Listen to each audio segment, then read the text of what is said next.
At this point in time, you should be able to go between a Thevenin and Norton equivalent via inspection.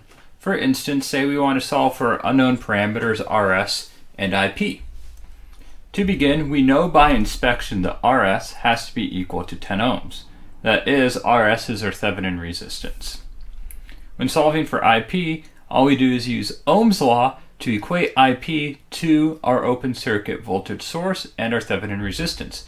That is, IP is equal to Vs per Rs, which is equal to VOC per RT, which is equal to 12 volts per 10 ohms, or a value of 1.2 amps. Now say we want to determine our unknown parameters Vs and R. To do such, we can determine R via inspection, such that R is equal to 8 ohms, and to solve for Vs, we'd recognize it'd be solved for in terms of Ohm's law based upon our short circuit current source and our Thevenin resistance. However, taking into account the change of direction of our current source, Vs would be equal to minus IP times Rp, which is equal to minus I sub Sc times our Thevenin resistance R sub T, which is equal to minus 3 amps times 8 ohms, or minus 24 volts.